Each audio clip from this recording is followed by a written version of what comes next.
일곱째 천사가 소리내는 날 그의 나팔을 불려고 할 때에 하나님의 그의 종 선지자들에게 전하신 복음과 같이 하나님의 그 비밀이 이루어지리라 하더라. 하늘에서 나서 내게 들리던 음성이 또 내게 말하여 이르되 내가 가서 바다와 땅을 밟고 서 있는 천사의 손에 펴 놓인 두루마리를 가지라 하기로 내가 천사에게 나아가 작은 두루마리를 달라 한즉 천사가 이르되 갖다 먹어버리라. 내 배에는 쓰나 내 입에는 꿀같이 달리라 하거늘 내가 천사의 손에서 작은 두루마리를 갖다 먹어버리니 내 입에는 꿀같이 다나 먹은 후에는 내 배에서는 쓰게 되더라. 그가 내게 말하기를 내가 많은 백성과 나라와 방언과 임금에게 다시 애언하여야 하리라 하더라. 계시록 10장 7절로 11절 말씀입니다. 후 3년 반에 있을 신비를 보여주시기 위하여 요한에게 작은 책을 먹으라고 하신 것입니다. 예수님 편에서는 신비라고 하실 필요가 없지만 피조물의 인간은 이성이나 논리로도 이해할 수도 없고 소화도 할 수 없지만 예수님의 은혜를 입은 소수의 사람에게 알게 하시기 위해 주신 것이 신비입니다. 여섯째 나팔을 불고 일곱째 나팔을 불기 전에 보여주신 신비는 제3성전에서 두 짐승 세력이 가증한 짓을 할 것과 두 증인이 환난의 때에 어려움을 당하고 죽고 부활하여 공중으로 올라갈 것과 예루살렘 성전에 대한 신비를 보여주시기 위해 작은 책을 먹으라고 하신 것입니다. 그것은 들림받지 못하고 7년 환난을 통과하는 자 중에서 메시아닉 유대인과 이방인의 크리스찬이 회개하고 돌아올 것을 보여주시고 들림받는 것이 얼마나 큰 복이 있는 것인지 그 차이는 엄청남을 미리 보여주시고 들림받지 못하면 이를 갈며 슬피 우는 날이 될 것이라는 것을 보여주신 것입니다. 이 말씀은 들림받을 시간에 있는 크리스찬에게 하시는 말씀이지만 들림에 대해 말씀에 관심도 없으며 들어도 흘러버리며 우선 보이는 현상에만 관심과 초점이 있으며 이 땅 평수 넓히는 것에만 관심이 있는 것이 대부분의 크리스찬의 모습입니다. 그러나 소수의 주님의 신부 후보생들이 있으며 주님의 옷자락 채널은 오직 휴거 신부요 들림 받는 것에 초점을 두고 말씀을 전하고 있습니다. 예수님의 혼인잔치에 참여하는 자는 어떤 자들일까요? 예수님과 공중에 함께 오는 자들입니다. 그들은 6천년의 시간에 낙원에 있는 신부 후보생만 데리고 옵니다. 모든 크리스찬이 아니며 낙원에 있는 모든 자들이 아닙니다. 두 번째, 살아있는 신부 후보생으로 들림받는 자들입니다. 세 번째, 두 증인 중에 메시아닉 유대인 14만 4천 명이며 그들은 환난의 때에 복음을 전하다 순교하여 부활하여 공중으로 올라간 자들입니다. 네 번째, 두 증인 중에 이방인으로서 환난의 때에 복음을 전하다 순교하여 부활하여 공중으로 올라간 자들입니다. 살아서 들림받는 자들을 제외한 다른 분들은 죽음을 거치고 혼인잔치에 간 자들이지만 들림받는 자들은 죽음을 보지 않고 에녹처럼 들림받는 자들입니다. 그들은 육과 혼과 영이 변화를 받고 썩지 않을 육의 몸으로 변화를 받습니다. 그러면 왜 혼인잔치를 할까요? 예수님과 신부가 혼인 계약식으로 수직 계명과 수평 계명과 지상 명령 사명도 잘 한 자로서 완전한 신부가 되어 다스리는 왕권과 책임을 부여받기 위해서입니다. 그것은 창조 목적 동력자로 임명을 받고 창조 목적 가이드 사역을 하게 되며 천년 왕국 때부터 사역을 하게 됩니다. 천년 왕국 전에 두 짐승 세력이 불못에 들어가기 전에는 두 짐승 세력이 통치하고 있으며 이 세상의 모든 세력을 지배하고 있다가 두 짐승 세력이 불못에 던져지고 예수님이 지상 재림하시고 천년 왕국에 들어가는데 거기는 크리스찬 왕국이 되며 천년 동안 다스리게 되며 천년 왕국이 마치면 새하늘과 새 땅인 새 예루살렘에서 영원히 다스리게 됩니다. 천년 왕국의 특징은 통치권이 예수님의 신부 출신들입니다.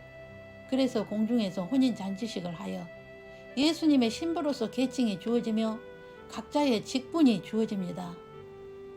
첫 번째 특징은 아담부터 노아 홍수 이전의 시대로 회복이 되며 언어는 하나입니다. 두 번째는 사탄은 지옥에 가두고 사탄의 똘마니들만 까불게 함으로 힘이 없습니다. 그리고 천년왕국이 끝나기 전에 잠깐 놓여 추수 작업이 마치면 영원한 불못에 던져집니다.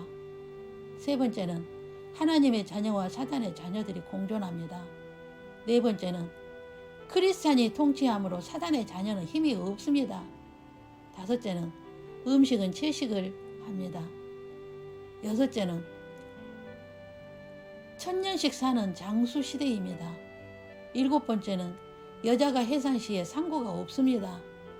여덟 번째는 기도하기 전에 응답이 있으며 생각으로 이루어집니다. 아홉 번째는 추수 시대입니다. 천년 왕국에서는 바벨탑 사건 이전처럼 언어가 하나이며 사랑의 공동체이기에 이 세상에서의 지도자나 다스리는 개념과는 전혀 다릅니다.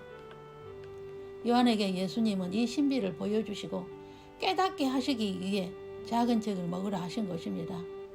그것은 후 3년 반에 있을 일이며 아주 중요하기에 미리 보여주신 것이며 지금 두 짐승 세력의 시간에 있으며 공중강림의 시대에 살고 있는 우리들에게 보여주시고 미리 알고 준비하라고 보여주신 것입니다. 이것을 보여주신 것은 모든 크리스찬에게가 아닙니다. 들림받는 주님의 신부들을 위해서 보여주신 것이며 두 증인을 위해서 보여주신 것이며 일반 크리스찬을 위해서 보여주시고 들림받지 않고 환란에 들어갈 자들은 어차피 보여줘도 관심이 없으며 후 3년 반의 시간에 들어가서야 깨닫게 될 것입니다. 그리고 후 3년 반의 재앙이 있기 전에 요한에게 미리 보여주신 것이 있습니다. 예수님이 공중에서 보좌에 앉으신 모습과 네 짐승이 있는데 두 짐승의 세력을 이기고 들림받은 자들이 유리 바다에 있으며 그들이 하나님의 검은고를 가지고 모세의 노래와 어린 양의 노래를 부르고 있는 모습입니다. 모세의 노래와 어린 양의 노래는 오직 들림받은 자들이 예수님 앞에서 부르는 노래이며 이들은 7년 환란을 겪지 않고 들림받은 주님의 신부들로서 6천년의 역사 가운데 가장 큰 은혜를 입은 자들입니다. 그리고 요한에게 두 번째 보여주신 것은 전 3년 반이 끝나고 후 3년 반에 들어가기 직전에 본 것은 예수님이 공중에서 내려오실 때 구룹 천사와 스랍 천사와 죽은 자들이 내려오는 것을 본 것입니다.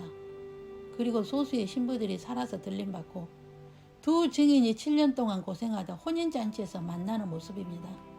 이들 중에 가장 편한 그룹이 들림받은 신부들입니다.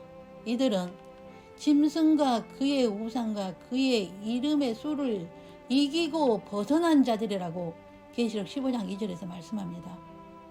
이들은 왜 6천년의 역사 속에서 쉽게 들림받게 하여 예수님 앞에서 모세의 노래와 어린 양의 노래를 부르게 하셨을까요? 예배와 경배와 찬양을 담당하는 예배 인도자들이며 예배 리더자들로서의 이들은 요한이 작은 책을 먹었으나 들림받은 자는 더 큰 책을 먹은 자들입니다. 실력이 있는 자들이며 더 많이 알고 영성이 더 강한 자이며 하나님의 신비를 바로 알고 창세전의 신비를 알고 창조 목적을 바로 알고 행하여 우수한 점수를 받은 자로서 예배 인도자이며 하나님의 신비의 말씀을 가르치는 자가 될 것입니다. 그리고 7년 환란의 모습을 공중에서 내려다보며 두 증인들의 고생하는 모습을 보고 마음 아파하며 중보 기도 사역을 하게 될 것이며 예수님의 허락하여서 천사를 파송하는 사역을 하게 될 것이며 혼인잔치를 준비하는 사역을 하게 될 것이며 두 증인 틈들을 격려하고 위로하며 칭찬하며 섬기는 사역을 하게 될 것이며 천년 왕국에서도 열심히 돕는 사역을 하게 될 것이며 천년 왕국의 프로그램을 짜고 바쁘게 도우미 역할을 하게 될 것이며 바쁘게 섬기고 중보하는 일을 하게 되므로 몸에 배어 들림받아 공중에서 그런 사역을 기쁨으로 하게 될 것입니다. 그래서 이들은 고생을 많이 안 하고 가장 쉽게 혼인잔치에 들어가는 자들입니다. 여러분, 이 얼마나 감사하고 흥분되는 일입니까? 6천년의 인간의 시간에 주님 재림의 시간에 있으며 죽음을 보지 않고 장례식을 치르지 않는 에녹처럼 들림을 받을 수 있는 시간에 있으며 들림을 준비하게 하신 것은 전적인 하나님의 예정 속에서 특별한 은혜를 입었기 때문입니다. 이런 놀라운 은혜를 거저 받았으니 거저 나눠서 은혜를 입은 자라면 이 진리를 받고 믿고 순종함으로 자신이 스스로 준비하게 될 것입니다. 창조 목적의 시나리오를 한눈에 볼 수 있다면 늘 평강이 있게 될 것이며 세상의 모든 것은 바람이요 먼지일 뿐임을 알게 될 것입니다. 요한을 통하여 보여주신 앞으로 될 일은 지금도 진행되고 있으며 이를 갈며 슬피 우는 혼란 속에 들어가지 말고 재앙도 받지 말고 하나님의 창세전의 계획을 바로 알고 혼인잔치에 들어오라고 오늘도 주의 선지자들을 통하여 외치는 소리를 들으시기를 바랍니다. 번개가 동편에서 나서 서편까지 번쩍임 같이 인자의 임함도 그러하리라. 마태복음 24장 27절입니다. 일곱째 인을 떼실 때에 하늘이 반 시간쯤 고요하더니 내가 보면 하나님 앞에 일곱 천사가 서 있어 일곱 나팔을 받았더라. 계시록 8장 1절로 2절입니다. 일곱째 인을 떼실 때 일곱 나팔을 받았으며 첫째 나팔을 불기 전에 일어나는 찰나의 시간에 우리는 있다는 것입니다. 일곱째 나팔을 불기 전에 공중 강림의 사건이 있습니다. 세상의 일에 바쁜 사람들은 이런 일이 있음조차도 모를 수 있는 시간이며 지극히 소수이기에 주변의 사람들이 그대로 있다면 모를 수도 있습니다. 그러므로 예수님께서 말씀하신 것은 깨어 있으라 하신 것입니다. 말씀과 성령으로 깨어있지 않는다면 들림을 받을 수 없기 때문입니다. 기도하겠습니다. 창조주이시며 우주 만물을 통치하시며 다스리시며 구원자 되신 예수님의 이름으로 기도 올립니다. 오늘 주님께서 요한에게 보여주신 말씀을 전합니다. 작은 책을 먹은 후에 보여주신 일어날 일에 대한 말씀을 더 큰 책을 먹고 창세전의 신비와 천국의 신비와 하나님 나라의 신비와 불법의 신비를 알게 하사 공중 재림을 준비하게 하시고 계시록의 신비를 열어주시오니 감사합니다. 창조 목적대로 말씀이 성취되는 현장 속에 있게 하신 은혜에 또한 감사 올립니다. 이 세상의 모든 것은 배설물과 같음을 알게 하시고 공중 혼인잔치에 초점을 맞추게 하시면 오직 주님의 은혜입니다. 순식간에 있을 들림을 준비하여 말씀과 성령으로 깨어있어 문지기의 신랑이로다 맞으러 나오라는 음성을 들을 수 있는 주님의 신부 후보생을 주님의 옷자락으로 인도하시오니 감사합니다. 성령과 신부가 말씀하시기를 오라 하시는도다. 듣는 자도 오라 할 것이요 목마른 자도 올 것이요 또 원하는 자는 값없이 생명수를 받으라. 이 말씀을 들을 수 있는 귀가 있게 은혜를 베풀어 주시옵소서. 세세 무궁토록 영광을 받으시기에 합당하신 주 예수 그리스도의 이름으로 기도 올립니다. 아멘. 주 예수 그리스도의 은혜와 하나님의 사랑과 성령의 교통하심이 들림받는 신부가 되어 혼인잔치에 들어가기를 사모하여 하나님 나라의 신비를 알고 불법의 신비를 알고 주님 재림을 준비하는 주님의 양무리 위에와 저들 가정 위에와 모든 삶 위에 영원토록 함께 계시기를 주 예수님의 이름으로 축원하옵나이다.